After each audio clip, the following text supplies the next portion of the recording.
While Iceman has already cheated death at the hands of Nimrod at this year's Hellfire Gala event, is Orcus about to pull a page out of one of the most infamous issues of Green Lantern to get back at the Astonishing Iceman? What is up, Earth's mightiest subscribers? It's Blerd without fear. Welcome back to the channel. All right, today's video, I'm going to be talking about Astonishing Iceman, number 4, written by Steve Orlando, with art by Vincenzo Caratu, with color by Chris Sotomayor and Javier Tartaglia. So it seems like Astonishing Iceman and the Uncanny Spider-Man series are doing a little bit of crosstalk in this issue, with the same mutants we saw at the end of the previous issue of Uncanny Spider-Man number 3, where Nightcrawler is operating as Spider-Man. And if you're not in the loop to why that's going on, check out this video up here.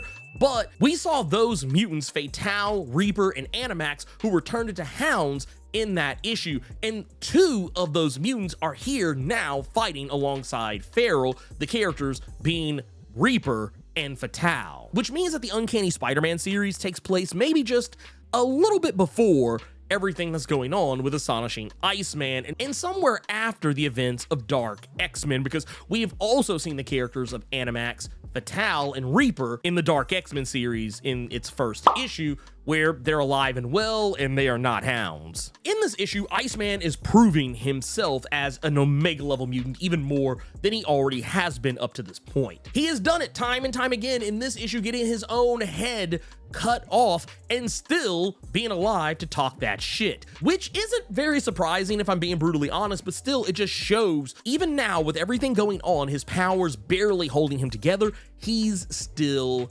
got it. Each issue, he has been able to hold himself together away from Romeo longer and longer. This past issue, he'd done so for almost half an hour, and this time around, he's managed to keep himself solid almost an entire day. And that is a tremendous jump from being able to only hold himself together for just under a half hour. One of the things I thought about when all this came up was that maybe he doesn't mean an actual whole 24-hour day. Maybe he just means like a work day, like an 8-hour day, a 10-hour day, a 12-hour day. Maybe that is what he's referring to here. But I'm guessing it's probably been somewhere in the neighborhood of 10 to 12 hours. And it would make sense considering the fact that, it takes time for him to leave Antarctica and he's fighting crime, hanging out, palling around with Spider-Man, eating bagels and all that other stuff, and then he has to go slide back. That's a lot of time to be able to go from one place to another that's pretty far away from New York, mind you. That is a lot of distance to travel. Iceman's not the fastest guy on the face of the planet. The distance between New York and Antarctica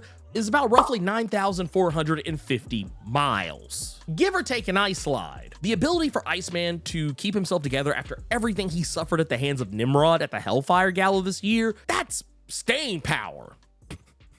If ever there was staying power. And while Fatale and Feral and Reaper are no joke, they're no slouches, but even as hounds, they're not able to stand up to Iceman. It's just not gonna happen. And while they are technically not even the real threat here, because as we see the New York Bulletin, which is also very likely bought and paid for by Orcus, they're trying to sell Iceman stopping Feral and the rest of the hounds as Iceman trying to drown New York because he creates a glacier around them to keep them from coming after him. And everybody's like, oh yeah, he just tried to drown us. He's trying to pull a Namor on us. Even that itself, even the negative media spin is not the real threat. The real threat is Mr. Clean. Now, we have seen over the course of the past couple of issues of Astonishing Iceman that Agent Pequod and Clean seem to have a very keen idea of where Iceman has been going. Pequod has even hinted before that he knows that Iceman's heading somewhere when he leaves any of their confrontations, very likely heading to Antarctica. And they were able to pinpoint his location in the previous issue. And with Iceman out running around trying to stop the hounds from going after mutants, that wasn't really what the hounds were meant to do. They weren't there to go after any mutants, and honestly their target was more Iceman, but even that wasn't really their true goal. As we saw, not only were the hounds, who have more been a part of the Uncanny Spider-Man series, were a thing, but we also saw that Director Vulture is also a thing in this issue, and Pequod even tells him as much, that he used Vulture's hounds to lure Iceman away so that Mr. Clean could break in to Iceman's fortress in Antarctica and kill Romeo. Now, we know that Romeo is Iceman's anchor, and while technically it seems like Mr. Clean accomplished all this at the beginning of the issue, because we saw very early on that when Iceman left, Clean walked right in. So it is more or less safe to say that Clean did this early on. And regardless of whether he did or did not kill Romeo, this one I feel you could take a little bit of artistic license with, because while there is a lot of blood surrounding Romeo, it does look like one of his wrists may have been cut in the fight with Mr. Clean, and he's bleeding. That's where it kind of seems like he is bleeding from, his wrist in one place, and he has some blood stemming from, his head region, but not necessarily from his neck, so he probably suffered some head trauma. Romeo's an Inhuman, so he's probably more durable than most people, but if anything, he's unconscious, at worst, dead. But regardless of whatever that case is, the fact that Romeo is out of commission right now and Iceman is still mostly able to keep himself together says a lot about how far along Iceman is coming in regards to his being able to maintain his solid form, even with Romeo out of the picture. And maybe this might prove Iceman doesn't need Romeo as much as he initially thought. Once again, he's been able to hold himself together further and further away from Romeo's influence. It's not to say he's gonna be able to hold himself together permanently, but I got a feeling that maybe now, especially with everything going on right now,